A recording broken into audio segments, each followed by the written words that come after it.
Okay, welcome everyone. My name's Julia Moravcsik, and I'm the co-founder of Go Electric Colorado.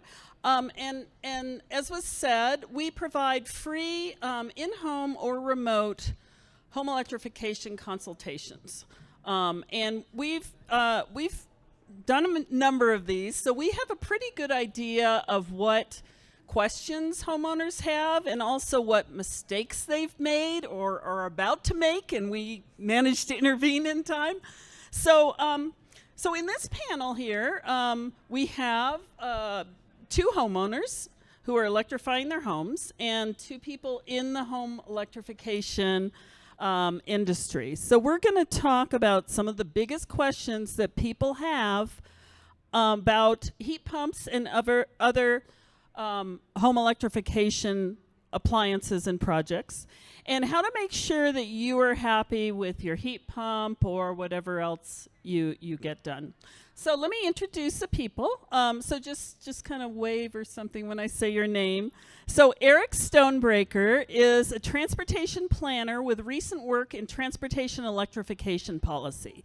He has converted 2 homes to net zero energy, one with a full service electrification group and one as a homeowner designated general contractor.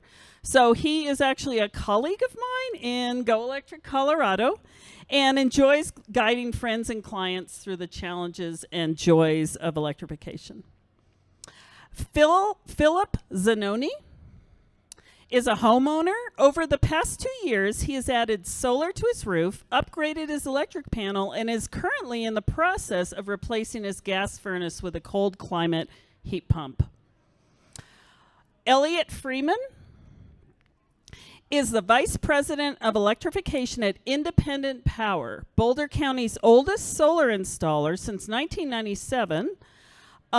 Independent Power is on a mission to electrify homes with solar, heat pump, EV chargers, and battery storage in Boulder and Longmont, helping customers move towards modern energy-saving technologies. He has an MBA from Kellogg Northwestern and lives in Boulder with his wife, dog, and 4 chickens.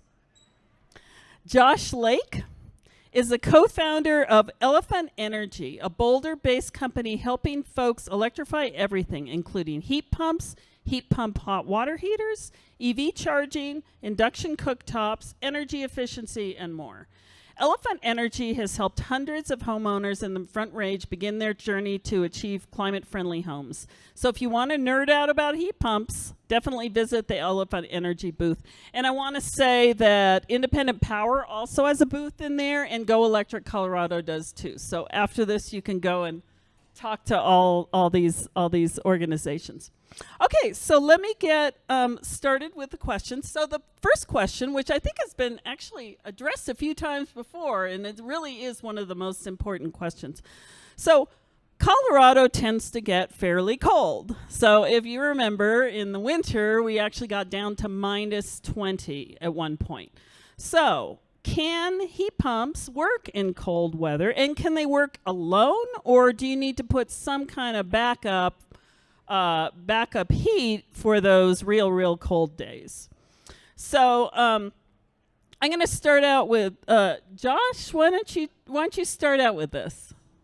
Yes. Can you expand? Yes. Yeah, so heat pumps, of course, do work here in Colorado. We've built hundreds of projects in the last 2 years across the Front Range. As long as they're designed properly, sized properly from your electricity bills, heat pumps do work. I have one. It worked, kept my house at 72 degrees when it was -20, 15 or so last fall. So as long as they're find the right partner, design it correctly, they do work. And you might need backup electric resistance heating as supplemental heating, but again, it comes down to the design. So, can I add to that briefly? I agree completely with what Josh says. I would add that we installed a dual fuel system 5 years ago that was intended to use the gas furnace as a backup for part of that time.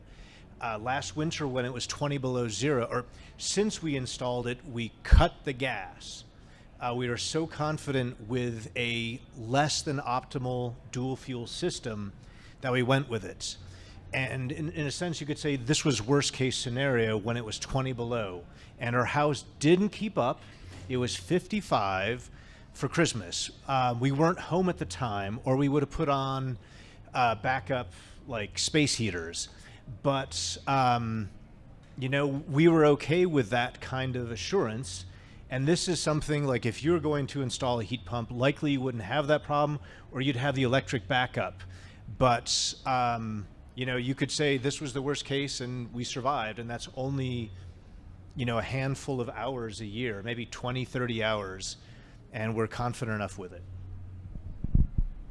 I'll also add that heat pumps are the most common heating system in places like Norway and Sweden, which have a lot more extreme cold weather days than we do here. Okay.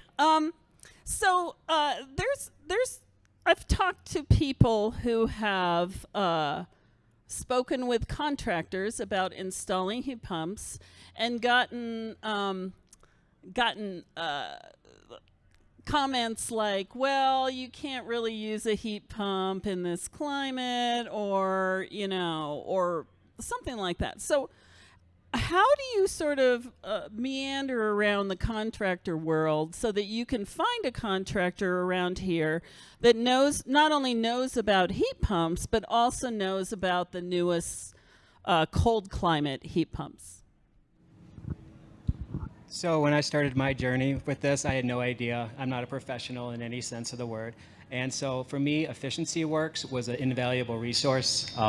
They really allow to have a database of contractors that you can find people that know what they're doing with these heat pumps. They also are really good with guiding you through that process. And then also Energy Smart. They have consultants that you can talk to once you're starting this project. And once you're doing that, they'll really guide you through the different quotes. They'll kind of tell you what's your house, if it's going to be something that will actually fit for what you're doing. And they've been invaluable to me. I was just telling another panelist, I was at GA Larson a couple of weeks ago. They're the biggest HVAC distributor in Denver. And our business contact there was saying that 80% of his customers, who are all HVAC installers, will just tell customers that heat pumps don't work because they really don't have the capability to learn the skill of installing heat pumps. 15% of his customers will install heat pumps, but they haven't learned how to do it correctly. And only really 5% of companies are taking the time to do the manual J and the appropriate load calculations and have trained their staff to install in a system size that's appropriate and with a product suite that's appropriate. So you really have to find that kind of top 5% of contractors. I think a really big giveaway is if they come into your home and they actually do a calculation on the load in your house. And that's not something that's just walking around the rooms. That's actually, you know, using a software program or doing something in Excel to help to identify the appropriate system for your house.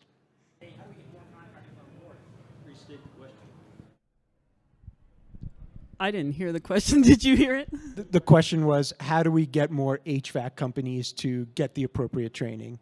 You know, there are a lot of resources out there, but I'll just say that, you know, these trade businesses, they run lean. They don't really have the resources to do a lot of training and a lot of development. You know, hopefully that environment is changing a little bit, but it's really hard just to hire an HVAC professional to begin with. So for, you know, a company like ours, what we've started to do is we've cross-trained our solar technicians to also have HVAC skills. And because we're a little bit of a larger company, we can do something like that. But, you know, sorry to say this, but for the chucks in a truck, it's a little bit tougher for them to have the capacity to build those skills. I'm not a fan of the first-time surgeon either, but no, I think we need as many people in the trades as possible. We probably need 1 million plus people across the U.S. in HVAC, plumbing, electrical. We work hard to try to bring more people into the trades because they can be great jobs, and we need them to transition to clean energy across the entire nation. So I would quickly add that don't accept no for an answer. If HVAC people say you can't install it here, that's flat out, it's an incomplete answer. In most cases, some kind of heat pump will work for like 95% of the time.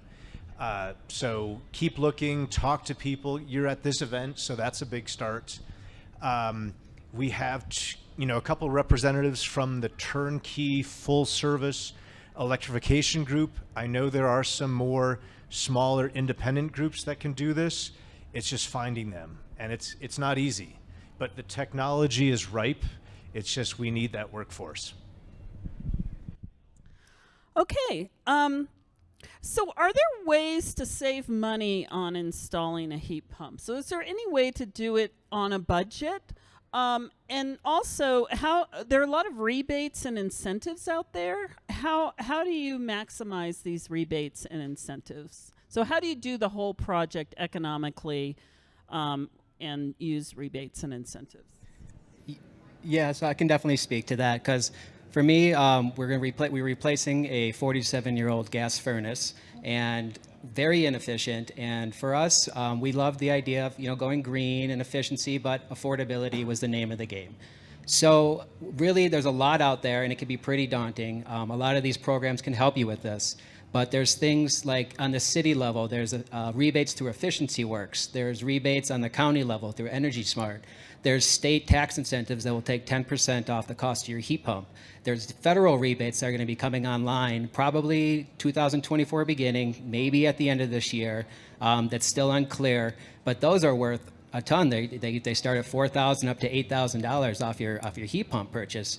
And so really, when it all came down to it, I'm looking at a 57% reduction in the cost of my heat pump installation, which is it brings it way cheaper than any other installation we'd be doing if it was gas or electric.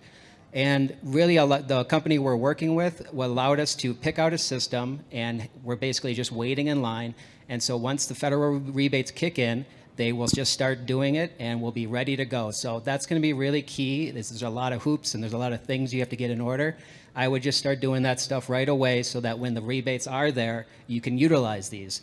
And a lot of them, the federal rebates are going to be point of sale. Same with the state tax thing. So that's going to come off your bill right immediately. Some of the other stuff, you'll have to wait until tax season comes in. Another federal thing is they're going to give you up to $2,000 off in federal tax rebate or tax incentives. So there's a lot out there. Like I said, it can reduce your bill substantially if you can kind of hit all the key points. So I wanted to add my own experience really quickly. I've done both the turnkey install as well as being the homeowner contractor, and have found that if you're willing to do a little legwork, you can cut costs by, for instance, with a heat pump water heater. You can literally order them online at a big box store, pick it up yourself from the store, find a plumber, pay them, for 2 hours of work, and you've just saved yourself a handful of thousands of dollars over some other sources. Heat pump, the HVAC or the heating and cooling side of heat pumps are a little bit more challenging, but there are some DIY or some work that you can do to bring down those costs. One thing I love about heat pumps is that you can start small. So probably the most economical thing would be to start with one heat pump in the biggest room in your house, right? Take a big chunk out of your gas bill, but you're not eliminating your gas furnace usage completely. And then the next year, do it again. And each of those years, you can take advantage of the rebates. This is the IRA federal tax credit is really unique in that there's no lifetime limit, which is very rare for a tax credit. So you could get that $2,000 rebate every year until 2033 that you add a heat pump. So if you really want to slow play it and really get the most juice out of those rebates, you could just, add heat pumps room by room to your house year after year. Yeah, just say find partners who know what they're doing. Ask them lots of questions about the incentives and rebates, because it can be pretty a pain in the butt to navigate between the utility, the state, federal. There's a lot out there. There's a lot of money available. So work with people who know what they're doing. Ask them lots of questions, and they'll help you. I've got my cheat sheet right here, so come by our booth for Longmont residents. Sorry. I just want to add that Energy Smart it has been a great resource for me. They offer you free consultation. They go over your projects. They explain all the rebates, and they'll really get you where you need to go in terms of and maximizing that stuff. And Go Electric Colorado, if I could put a plug in, we also do home consults and give some tips and tricks for making these things work in your homes. Okay. Next question: Are there cost savings with a heat pump? So if I put a heat pump in my home, do I expect to have lower utility bills? Will the lower utility bills make up for the cost of installing a new appliance? So I've got my cheat sheet for that right here. I've got the latest Excel rates. So for a kilowatt hour of electric energy from Excel, it was about 5 cents. And for a therm of gas energy from a furnace or boiler, it was $1.50. Once you convert those both to BTUs, which is kind of the standard heating unit, it's about $14 per BTU for electricity and about $15 for gas, furnace, or boiler. But the big difference is that a furnace is a lot less efficient than a heat pump. So once you factor in the efficiency of a heat pump, which is about 4 times as much as a gas furnace or boiler, you're looking at about $5 for BTU of electric energy through a heat pump versus $19 with a gas furnace or boiler. So you're looking at about 25% of the cost to heat your home with an electric heat pump versus a gas boiler or furnace on a month-to-month basis. Sean, you're looking at me with furrowed brows, but I'm pretty sure I've got this right.